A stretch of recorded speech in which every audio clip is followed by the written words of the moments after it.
performances n'ont pas été déposées dans les délais, nous-mêmes, nous avons élaboré un plan pour pouvoir accompagner ces ministères-là, parce que c'est quand même une réforme récente qui date de 2020. Donc, les budgets programmes, nous allons les accompagner pour pouvoir effectivement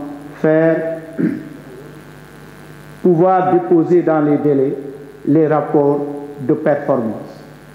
Il a été également question de cadeaux fiscaux faits à l'entreprise SGO. Je peux d'ores et déjà signaler aucune illégalité n'a été commise dans ce dossier. Pourquoi? Ce qui s'est passé est simple. SGO a subi un contrôle fiscal et s'est vu notifier des redressements. Bon, je l'avais dit l'année dernière, en ouverture de la session plénière, que je ne donnerai cependant aucun montant, car ce serait véritablement trahir le secret des procédures fiscales. Or, c'est garanti par l'article 604 du Code général des impôts. Au terme maintenant de la procédure contentieuse, il y a des différends importants entre le contribuable et l'administration fiscale. Effectivement, il a été évoqué l'article 715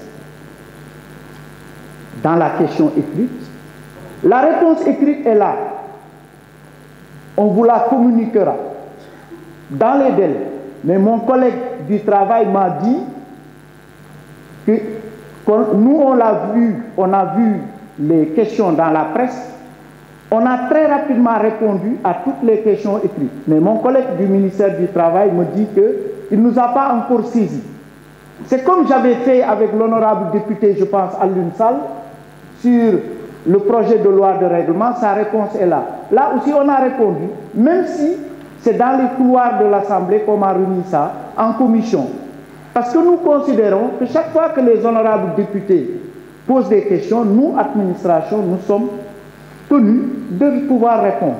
Donc cette réponse, vous l'aurez, et toutes les autres réponses. Mais je voudrais juste développer quelques points importants.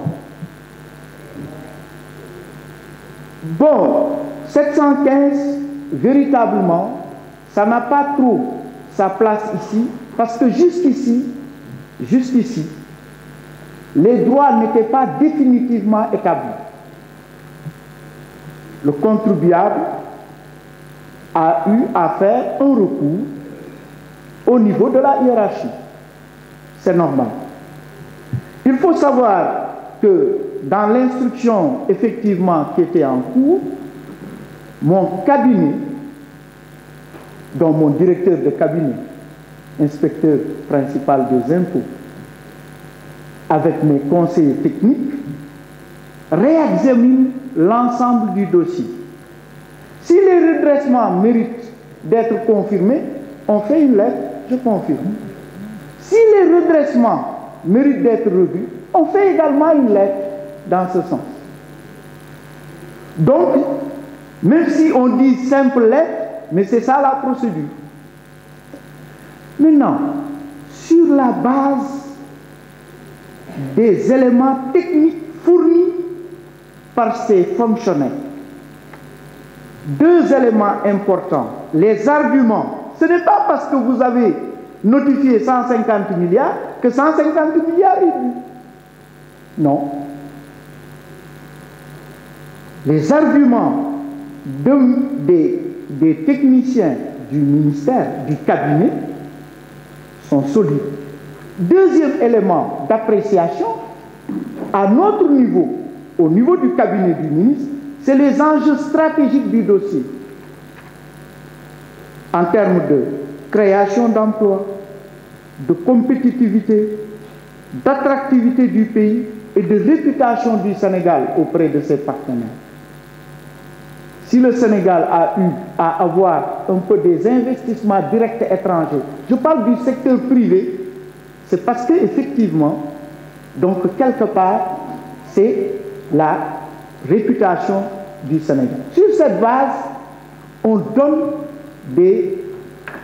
fait une lettre définitive sur la base des arguments techniques donnés.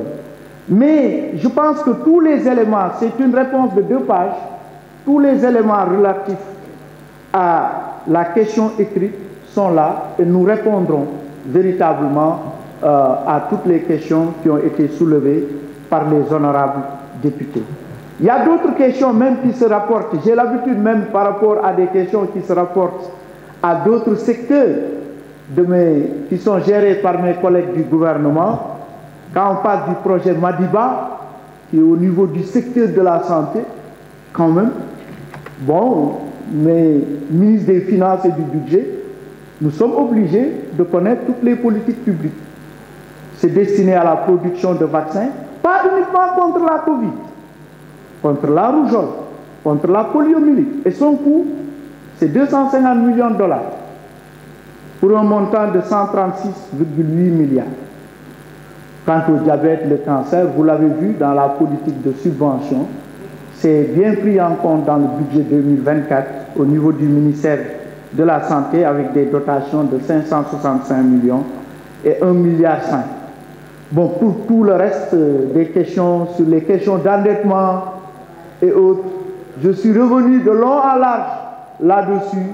Vraiment, je voudrais peut-être encore une fois peut-être donner des réponses écrites, mais je voudrais préciser, quand on dit que le taux d'endettement, il est de l'ordre de 62%, de 68% au niveau du Sénégal, alors qu'au sein de l'UEMOA, la moyenne est de 53%, il faut parcourir les autres capitales, les autres pays de la sous-région où les taux d'endettement sont relativement faibles.